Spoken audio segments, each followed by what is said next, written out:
আমাদের মতো গরিবের সংসারে একটা ছাড়া দুটো গাড়ি ভাববার বিষয়। সত্যি বন্ধুরা, হ্যাঁ, আমরা নতুন গাড়ি কিনতে চলে এসেছি।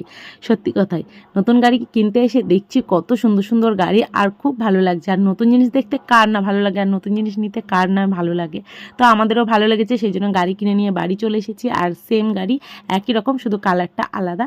তো তারপরে পরের দিন সকালবেলায় বাবা আর আমি যাচ্ছি পুজো দিতে মন্দিরে। আর বরমশাই যেহেতু কাজে গেছে, সেই জন্য ও তো আসতে পারেনি। আর মিষ্টির দোকানে এসে এত ভিড়, সেই জন্য লাইন দিয়ে দাঁড়িয়ে থেকে মিষ্টি নিতে হলো। তারপরে পুজো দেওয়ার জন্য যা যা জিনিসপত্র লাগবে সেগুলো তো নিয়ে নিলাম। এখন বাবাকে বললাম গাড়িটা তুমি ভিতরে ঢুকিয়ে দাও।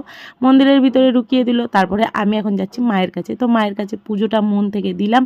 দেওয়ার পরে ঠাকুরমশাই পুজোটা দিয়ে দিল, গাড়ি পুজোটা। আর গাড়িটা কেমন হয়েছে অবশ্যই লাইক কমেন্ট শেয়ার করে জানাবেন। নতুন কোনো বন্ধু হয়ে থাকলে চ্যানেলটা সাবস্ক্রাইব করবেন। গাড়িটা কিনেছে আমার বাবা।